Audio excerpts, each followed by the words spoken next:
So I am playing catch up with most of you. I did not know what the Decan card was. I had to look up how to pronounce Decan. It's Decan. And I was like, Decan, you can't, Decan. And I'll probably mispronounce it during this video. But anyway, so what is the Decan card? Someone finally read those pages of Robert Camp to me because I didn't have that edition of the book, but it's like a planetary ruler, but it depends on which third of your sign you were born in. So a sign is about 30 days, 30 degrees. And if you're cuspy, you should look it up. Like if you're born the 31st or the 1st, you should look it up. If you're born like the 10th or 11th, anyway, to see if you're in the 1st, 2nd, or 3rd. So if it's pretty clear which one you're in, the way you figure it out is it's by element. So the 3 decans of Gemini are all air signs. There are only 3 of each element. So the first decan is ruled by Gemini. The second decan is ruled by, what's the second air sign, guys? Gemini, let's see, that's June, July, August, September, October. Libra, sorry. And then the third one, gosh, I'll just do fire, more familiar with that. Is it Aries? Is Aries air? Yeah, it is. So the first, second, and third are ruled by the sign that it's in, and then the second is the next one, and the third is the next one. So my birthday is August 6th. So I am in the second decan of Leo, which means it would be the second fire sign after Leo. So it would be Sag. So my decan card is the Jupiter, because I'm Sag, because it is Sag, right? So it would be the Jupiter card in my hand. So as the 7 of diamonds, my decan card would be the 9 of spades. Here's what I'm really going to explain to you, because I'm guessing that most of you know this already. And I was always scratching my head when that term would come up and felt like such an idiot. But anyway, I get it now. Well, my client, we had a reading and a talk, and then we both did some homework, and then we had another reading and a talk. And we both discovered we were working with the decan card in the context of relationship. And she said, have you noticed that there's kind of a pure vibration? I was like, that's exactly what I noticed, is that if you line up just your decan card with their decan card, and you figure out what's the primary planetary influence. And I think sometimes there are probably several planetary influences. I have not worked with this enough to really be well versed in it, but for example, Stuart's birthday is in the 3rd decan of Libra, so he would be ruled by, let's see, Libra, Aries, Gemini. Is that right? So his decan card would be the 3 of spades. And this is all descending. Of course, you can work this all ascending. So the 9 of spades and the 3 of spades, you just relate those 2 cards. Like, I know that you can relate the decan card to the planetary ruler and to their, sun, the sun card, but I don't want to go that far. I want to limit myself to this because I want to see how this one vibration works. And what we discovered is that it's the ideal relationship. It's the essential. I think we're still trying to name this. My client is going to come up with a chart for all of this, and how to just work with it in the context of relationship. I don't know what she's got in mind, but anyway, it's kind of exciting and interesting now to bring this into my Cosmic Connection readings, because for Stuart and I, that decan connection is Uranus. It's ruled by Uranus, the 3 of spades to the 9 of spades. Really obvious to figure out because in the pure spread. And I could figure out the other connections, but I would say that's the primary one. And it really rings true because it's that neutrality and the no expectations, and we're just friends. It's that kind of egalitarian feeling of Uranus. that when we are free of ego and we're in the highest expression of our relationship, that's what it feels like. So, what is the highest? I'm just going to go through the highest vibration of each planet and what it will feel like. How about that? So, once you can figure out what your primary relationships are, then you can refer back to this part, which starts at, let's see, it says live 5:16. Now it's 5:23. Yeah, it jumps. So, anyway, yeah, like 5.5 minutes. So, the ultimate Mercury connection. And in the cards, you can't have a Mercury connection without also having a Moon connection because they're right next to each other. So I put Moon and Mercury together. So the highest vibration of Mercury is truth, truth seeking and clear communication and clear understanding. It's an exchange of ideas that goes very rapidly. So it's rapid and clear understanding and communication. And then the Moon, in concert with that, would be a feeling of safety, emotional safety. I feel very comforted and comfortable. It's a maternal vibration. Venus isn't really maternal, it's more sexual, just female. It can be sisters. But Moon is definitely mother. So you feel safe and understood. I sum it up by saying intimacy. You have a really clean, non-enmeshed intimacy. Because the lower vibration of that is that you get sort of enmeshed and you sort of start caretaking each other and you don't know what belongs to whom and stuff. But the highest vibration is just this really profound trust. Okay, the highest vibration of Venus is, my God, we just love hanging out. It's just easy. It's fun. We love to just do recreational things together. There's no sense of pressure. There's no competition.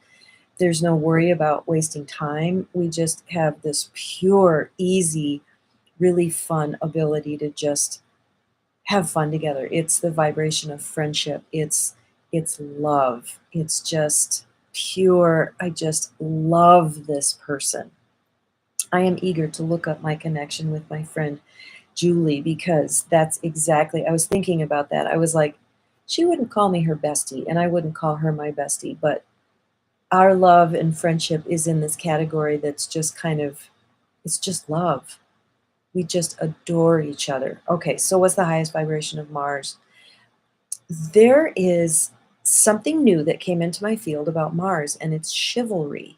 If you think of Mars as military or masculine, think of the highest vibration of that man expressing towards a woman would be honor, sacrifice, duty, chivalry. I will treat you with all honor and respect, and I will protect you. And it is my duty, responsibility, my devotion to you that will do this.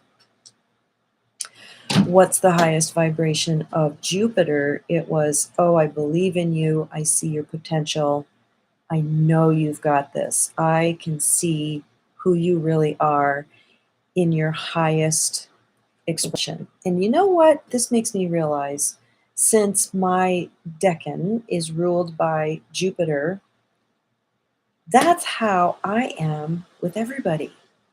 I mean, I'm petty and judgmental and all those other terrible things, but that's my essential space that I'm holding for people. And it's often confusing when I'm doing a reading for somebody because I have to kind of adjust my vibration and bring in some other things to really get the dynamics of what might be dysfunctional in the relationship. But I very often see the perfect potential, even something that someone is um, feeling inclined or they're filling out this, they're inspired, it's a dream, it's where they want to go. It's like their ideal picture. Like in when I was doing feng shui, if they wanted their door to be purple, then by God, I would remember it as purple. I would see that their door was purple because that Jupiter vibration aligns with someone's fullest expression.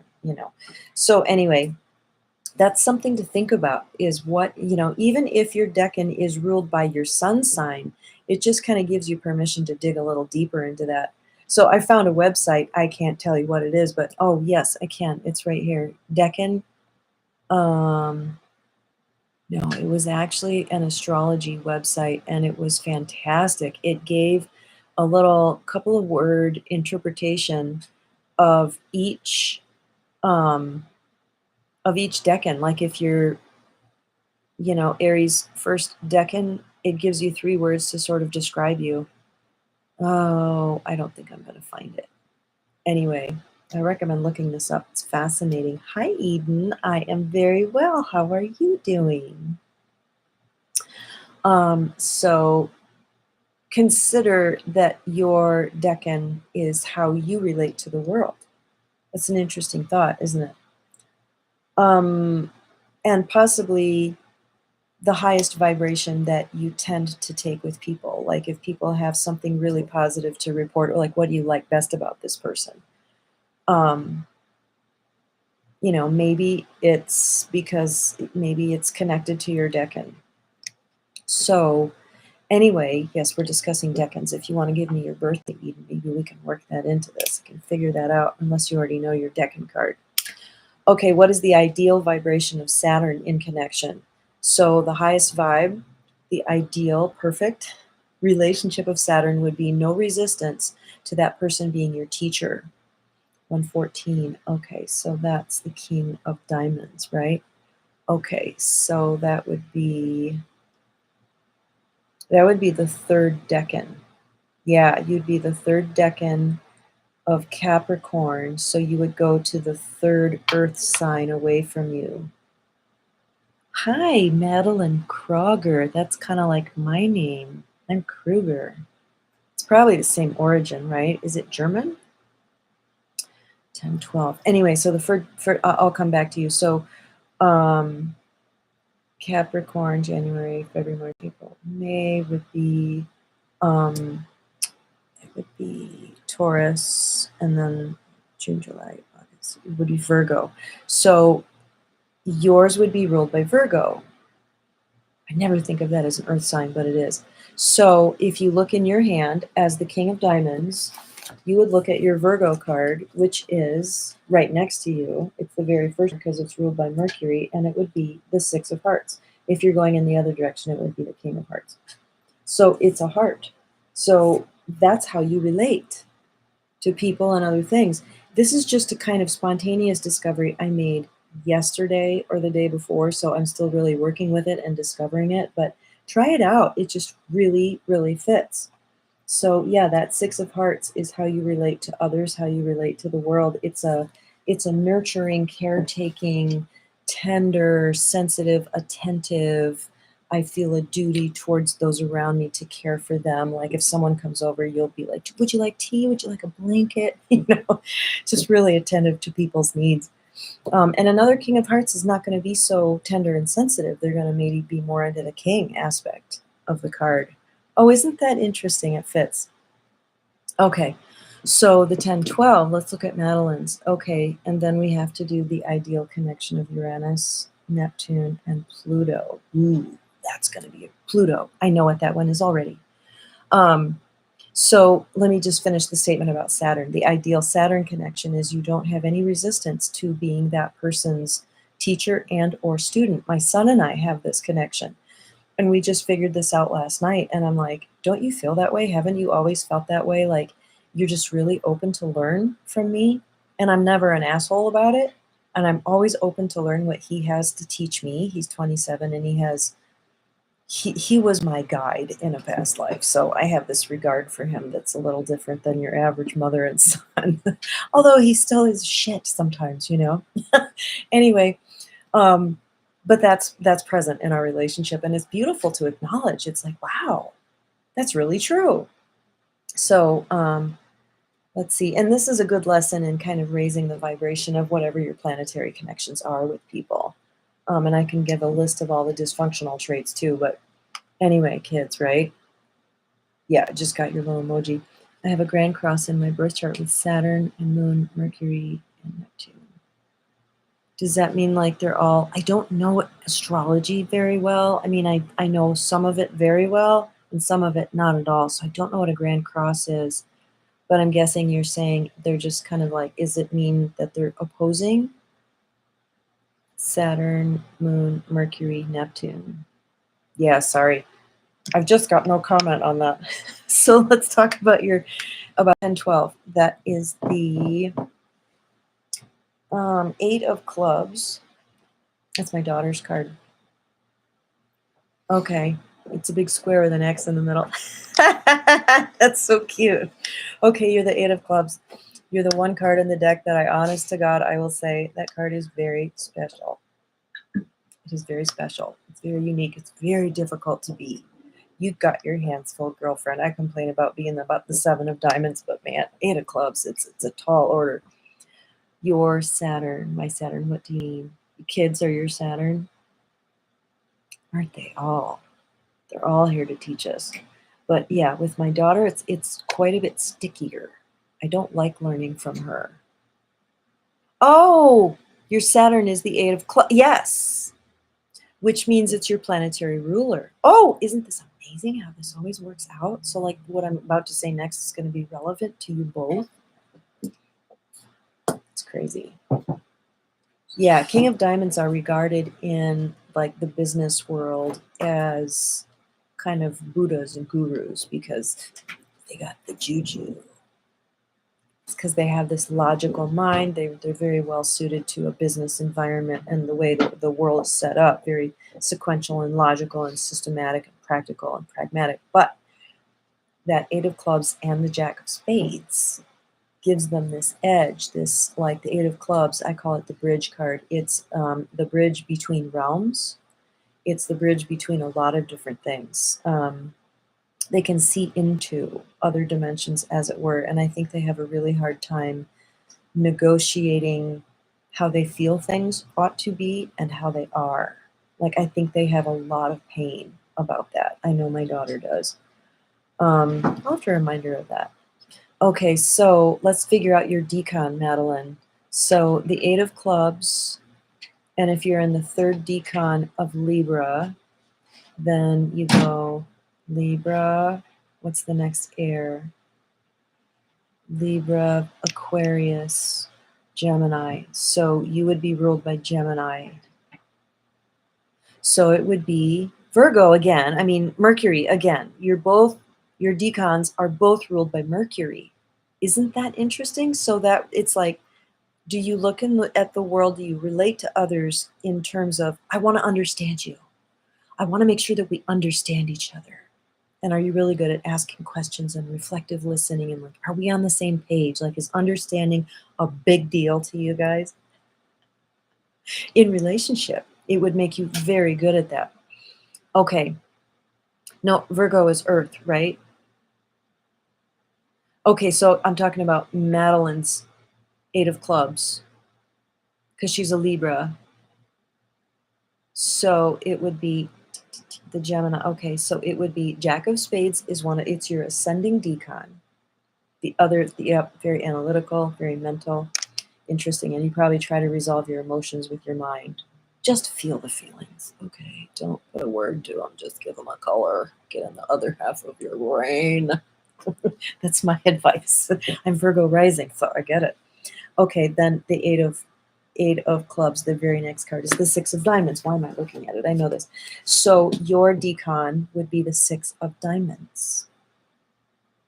The way you relate to people is so what you would do is you would take that 6 of diamonds and figure out how it's related to other people's decan card. And then that would be your essential relationship. And sometimes it's hard to find those connections. I've gotten really, really good at figuring out what the connections are. And sometimes you have to use both charts. Virgo is Mercury exalted. Gemini is frantic. Virgo brings it down to earth, what Gemini can't. Oh! Virgo is ruled by Mercury, and Gemini is ruled by Mercury, but one is earth and one is air. That's why I was always confused about that, because Virgo doesn't feel like earth. But Virgo is practical. Like, it's the only earth sign in my chart. And I just see her as this like underfed, haggard, skinny librarian with a clipboard trying to keep my shit together. She's happier now though, because I finally had my planning Wednesdays. Mondays. I sit down and I plan my life out on Mondays, which I've been meaning to do for decades, and for some reason I just started doing it. Okay, that is a really good analysis of how they're different.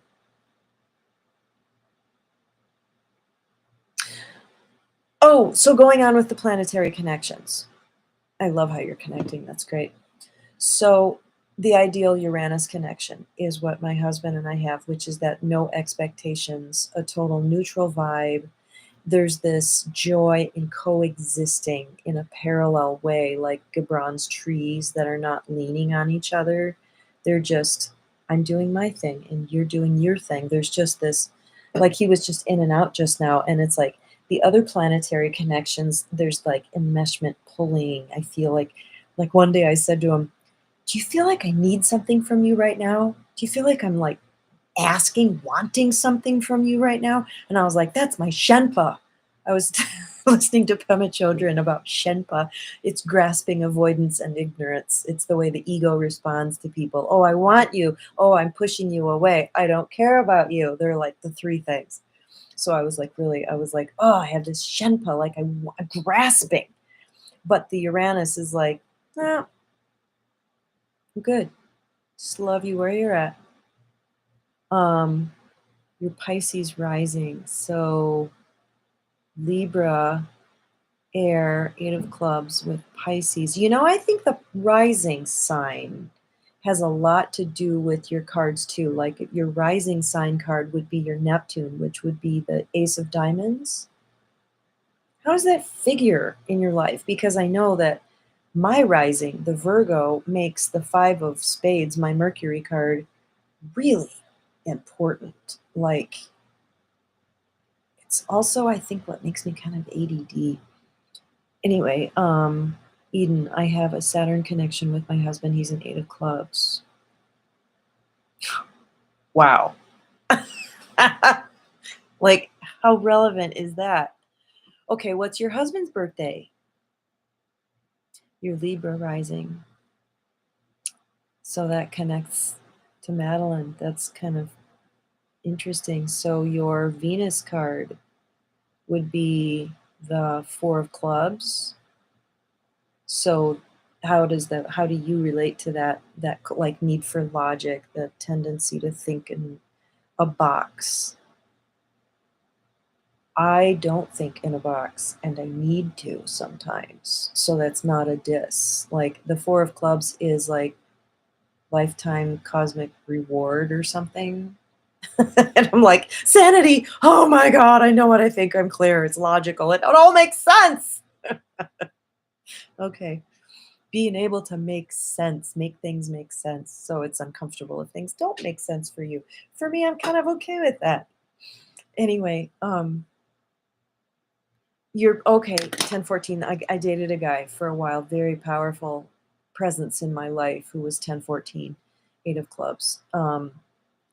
So that means um 10 of hearts. No, that's Mars. The 6 of diamonds, 4 of spades. Okay, let me look at the Venus card of the 4 of spades. Yeah. Okay. So anyway, if his birthday's 1014, he's in the third decan of Libra. So let's try this again.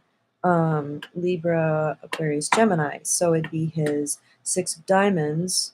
And what was your decan card? Was it the same? You have the same decan card?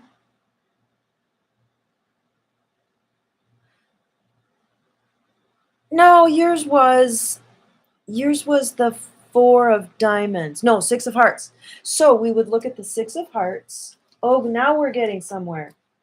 We look at the 6 of hearts to the 6 of diamonds, and it's a Saturn connection,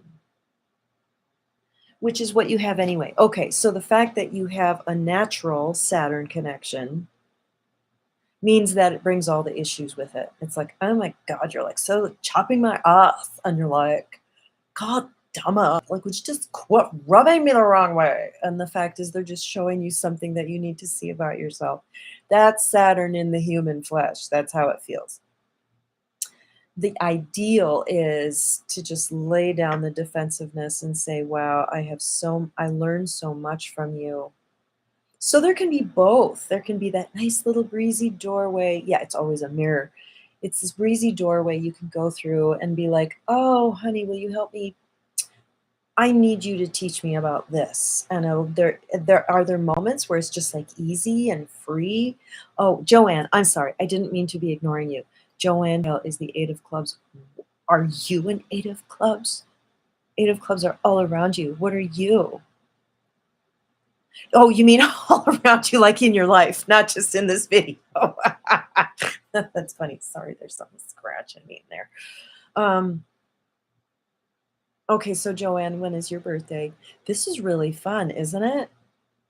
So we're having this was my dream is we're going to have real-time analysis about this whole. See how did I pronounce it? Decan. Decan. I think that was it. I actually listened to it several times. Oh, you're the Seven of Clubs, Nine of Diamonds.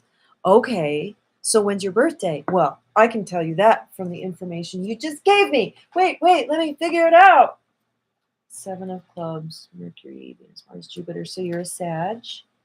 So you are December 11th, right?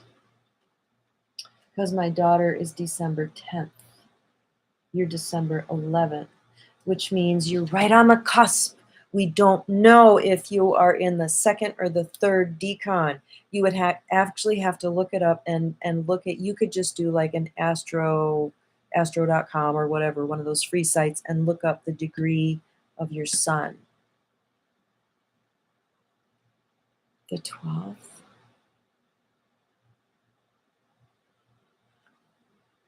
No, wait a second. The 12th is the Six of Clubs. Before sunrise, but before midnight. It's very interesting because that would be the Six of Clubs and the Mercury, Venus, Mars, Jupiter, and the Eight of Diamonds. Your planetary ruler would be the Eight of Diamonds, so you'd be in a friendly room of eights.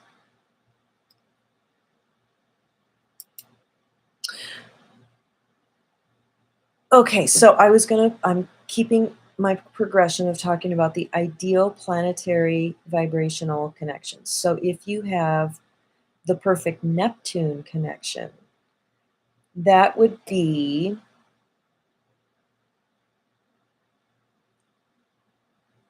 that's really funny. I'm enjoying this. Nope, I'm not a Six of Clubs, though I totally relate to this Seven of Clubs. So if your birthday's on the 12th, that's the Six of Clubs. The 11th is the Seven of Clubs. Okay, the way Robert Camp talks about this is like the lines matter, like the second hand. You know, were you born on this side or this side? And like people are like, oh, I'm cuspy, so I'm like this and that. Well, before sunrise, the date doesn't change at sunrise, it changes at midnight. So if you were born between midnight, that's what matters. Okay. How was it just before sunrise? I don't know. This might be a different school of astrology or, dating that I've come across. But anyway, I think we do relate to the cards on either side of us. As a Seven of Diamonds, I actually have a very intense relationship with the Six of Diamonds. Cards change at sunrise for me, and those I read for. Wow! That's really fascinating. That's kind of like sidereal, I don't know if I said that right, astrology, like what's actually happening in the sky versus the charts and graphs. It's like, why wouldn't we always go with that?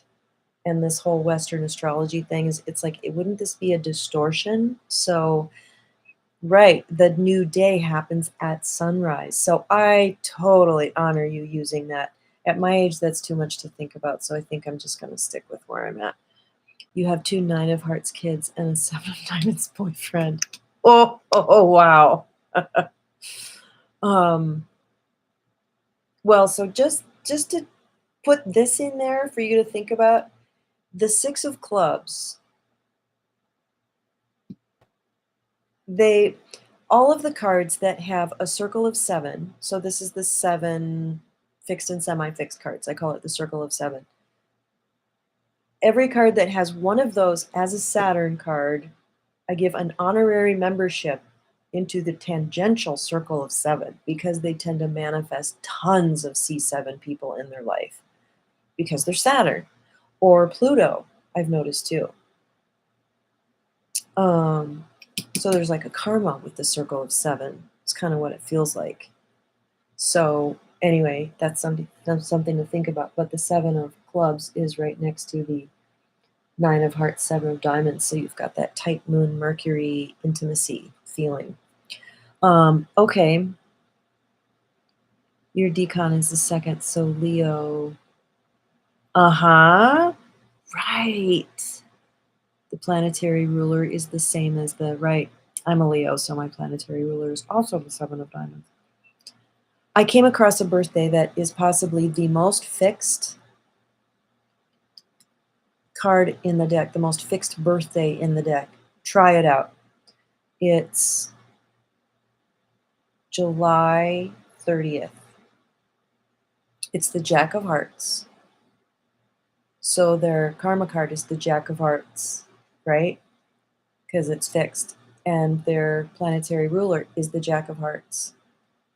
And if it's a young man, it's his personality card. If it's a young woman, her personality card would be the Queen of Hearts, and that's the one variety, that's the one different one. But I think it's also her Decan card because she's Leo, born in the first Decan of Leo. Isn't that crazy? And that's my son's ex-girlfriend. They're sort of on their way to exiting, and I was like, oh, honey, she's not going to change. There's nothing. What you see is what you get there. That's really fixed. Really, really, really fixed. Interesting. To get at that, you mean you specifically wanted to know your daughter's Jack of Hearts? They're tricky, interesting, fascinating, and wonderful, and incredibly special, eccentric people.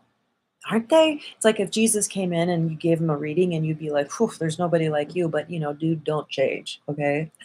You're perfect just how you are. You do things like no one else does them. You're a little kind of, but we love you. And you got a really big heart. And you're like, give and give and give. Yeah. Oh, I just love these little intersections. 2 of your other kids, 5 total. Wow. I'm one of 5. I'm 5th of 5. Oh my God. That's unbelievable. You're besieged by royals. Do they act like royals? They're like, I'm in charge. No, I'm in charge. Give me that scepter. I'm going to rule this roost. It's my way. Like, gosh, is that like really intense? Crown Row Energy Day, 9/14. Unbelievable. And so there you are in the middle going, wow. Well, if you're the 6 of clubs and your planetary ruler is the 8 of diamonds, then you're right in the middle there going, okay, guys, okay, let's common sense reign. If you're the 7 of clubs, then it's like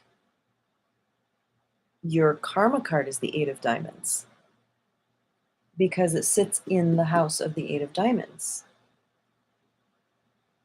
So either way, that 8 of diamonds, it's like, girl, you got to have some kind of royalty to deal with that much power. Come on. Let's just breathe. Crown Row Energy Day, 9/14. What's September 14th? Oh, it's the 13th is the Jack, right? So it's the 10 of clubs. Planetary ruler, 8 of diamonds. And is their Decan card the King of Spades? I don't know. Your mother's native diamonds. Holy cow! I guess you're all here to learn about power and control, aren't you? Oh my gosh, that's not subtle. Wow. It's a lot. It's a lot to be channeling that much energy through your body. The power thing. I mean, I watched my daughter as she was growing up, like really struggling with that. Yeah, it was like, I was like, honey, you don't realize how powerful you are. And she's like, I don't want to be so powerful. Like, why does there have to be such a big consequence? This is her talking. When I get angry, why does that have to be such a big deal? Like, I'm allowed to get angry. Does it have to make such a big freaking impact on everybody? Okay.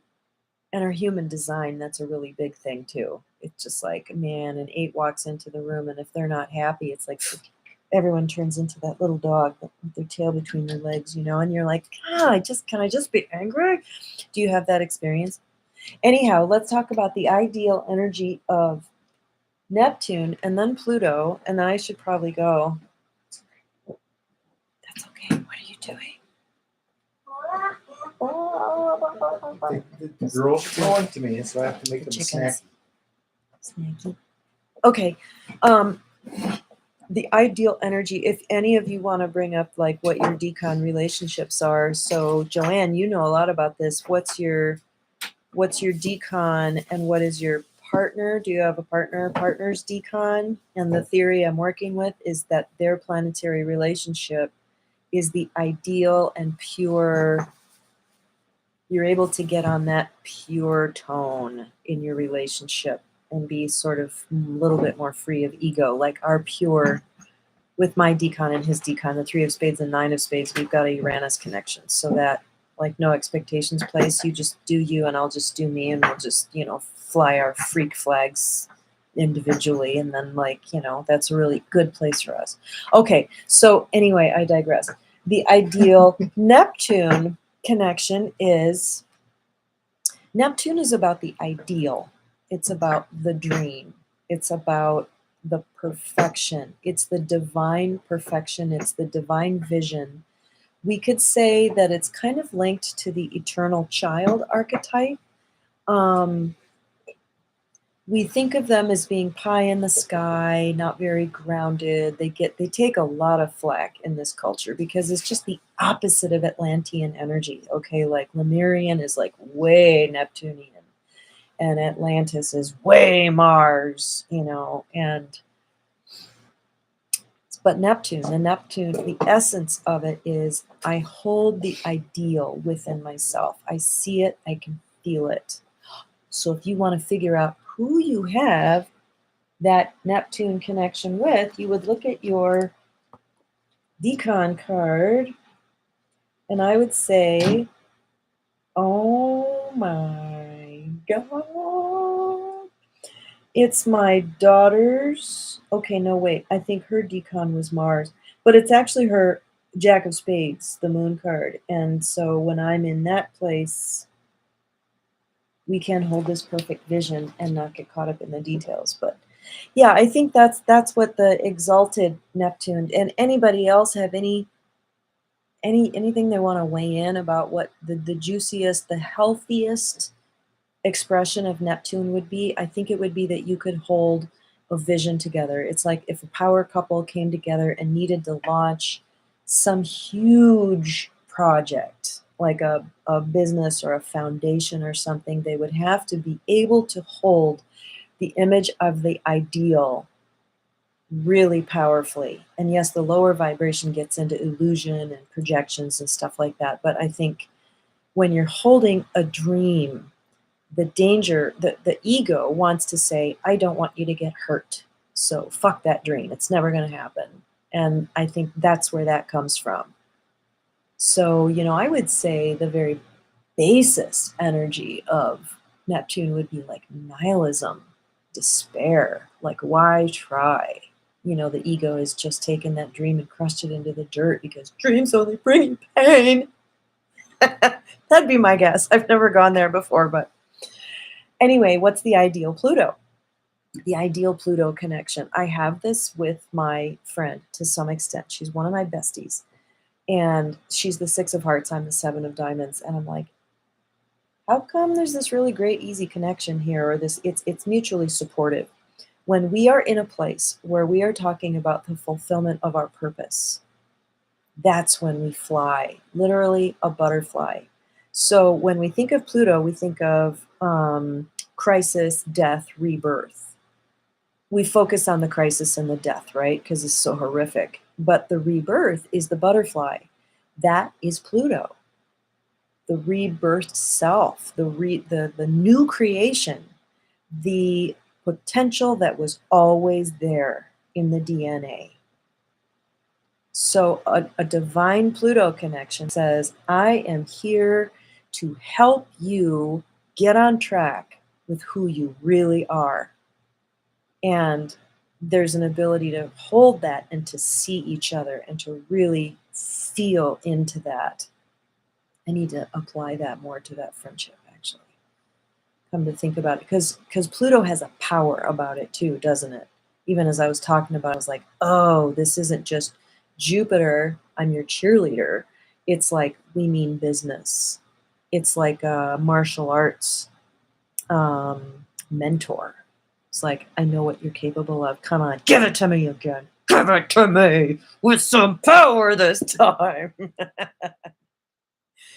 Anyway, I